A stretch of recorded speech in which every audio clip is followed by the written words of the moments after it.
We mentioned it in the last segment, Ephraim, yesterday's ruling on the Dolphins found guilty of tampering, this wild scheme where Tom Brady was a part of it, in that he retired for 40 days from the Tampa Bay Buccaneers so he could apparently get some ownership with the Dolphins, and then put aside the ownership so he could quarterback the team, and Sean Payton was going to be the coach, and Stephen Ross, the owner, was in talks with those two guys while they were still with their other teams, Brady with both the Patriots and then with the Buccaneers.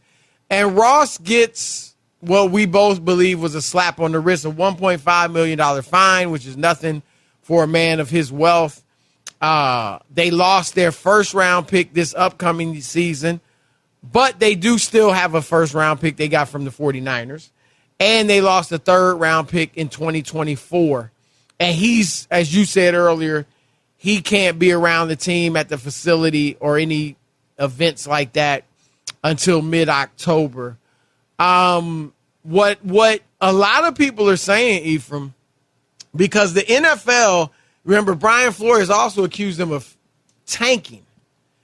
And I get the NFL's ruling. Clearly, Stephen Ross created an atmosphere where it was understood and it was accepted that getting a high draft pick was more important than winning games.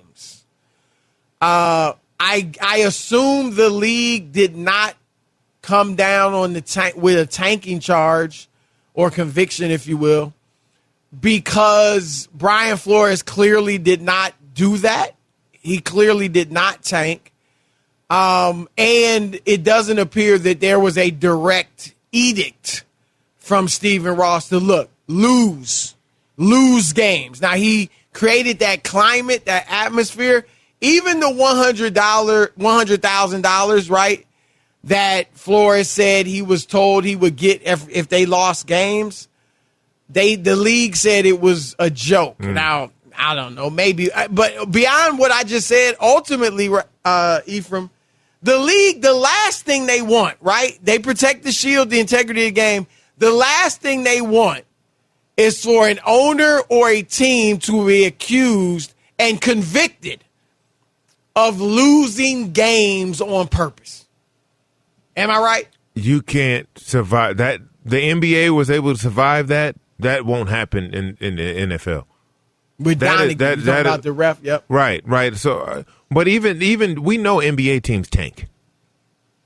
Right, we've seen that happen. And before. Is there a way? I'm not mad at a team that's bad. Right, trust the process. Playing the young right? guys. Yeah, right. Just play the young guys. We're not saying go out and lose the game, but we putting our team out there that we know can't win. Yeah, but the NFL is not going to stand for that, because if you're going out tanking, that means you're putting an inferior product on the field, and in the NBA. You're just trying to position yourself to have enough lottery balls where you don't think any teams do that in the NFL? I do think it, but when you accuse a team of that and it's in the headlines, that's a problem for the NFL. Right. The integrity of the game is the most important thing. It's a huge problem because now that shifts Vegas. The NFL and every other sports league has embraced gambling, sports booking. So now when you can. Now that's insider, right? So let me take you through a journey, right? A quick one. If this is a known thing and you decide, okay, we're going to lose our next 4 games, right? You now have information that is valuable, that people can profit a lot of money from in the gambling world. Right. So that information is dangerous. Vegas doesn't want it. The NFL doesn't want it. Because now you invite unscrupulous characters into the fold. Right. And that opens up a can of worms. That's the reason why professional teams steer clear away from gambling for so long. But the revenue's too great, and they want a piece of it, obviously.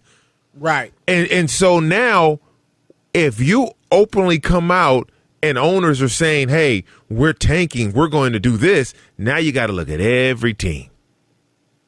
Now you got to go in. You got to find out what's going on. NFL doesn't want them. They don't want that smoke.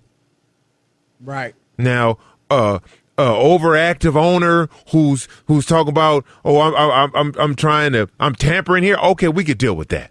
A player who does something egregious, who has no business, we can deal with that. Why do you think they made Deflategate such a big deal? Why do you think they made Spygate such a big deal? If you can give yourself an unfair advantage in these games, the NFL is going to have a huge problem with that. No, I feel you on that. And here's an aspect of this situation, Ephraim, that not a lot of people are talking about. I mentioned it today on First Things First a couple times. I'm going to mention it again. This, for those that are saying, it's no big deal. We know the problems that the NFL has had with hiring African-American coaches. Now, granted, Miami did replace Brian Flores with Mike McDaniel, who is biracial. I don't know if he claims to be black, but he's one of his parents is black, right? Well, I knew Mike, and I mean, okay. It never came up. It never, I didn't. Do you know? Like, is he? I didn't know. I didn't know his. Somebody in his family was black. He's extremely talented, smart. I remember when he was like a coach's assistant. He has a great mind for football. I'll just put it. He seems like he does. Right? But in terms of ethnicity, I did not directly you didn't know he was correlate. Black. No, I did not. Okay, and I don't know if his dad or one of his parents is black, but anyway. You had, in Brian Flores, you had a coach that, by everyone's estimation, was doing a great job. Oh, yeah. Right? Yes. To win 10 games 2 years ago, 9 games last year with that roster, with a team that, let's just keep it real, wasn't trying to win. No, without a quarterback, without a proven quarterback. And he did that, and now he gets fired. We all were shocked. And, stuff came out, he didn't get along with the GM, but whatever. He was fired. It was stunning. And Ephraim, is he going to get another head coaching job? I mean, the Steelers certainly put out the olive branch and brought him in as an assistant coach, but he sued the league. Yeah, he may never get enough. This is a guy that clearly did a great job. Yeah, and first of all, let's big up the Steelers. That was a heck of a thing Mike Tomlin did. Absolutely. And they're an organization that let the Rooney Rule, came from them. So, but my point is, that's part of those are part of the ramifications of this because of the foolishness, the shenanigans, the cheating of Stephen Ross and Tom Brady could have just said, no, I don't want to meet with y'all. Sean Payton could have been like, nah, I'm under contract, can't do it. Because of all their shenanigans, Brian Flores, a hot, talented young black coach, loses a job, and maybe his career as a head coach. Mm-hmm. So there's a lot of negative to come out of this that's much deeper than what the NFL is saying. Much deeper, and the punishment doesn't fit the crime.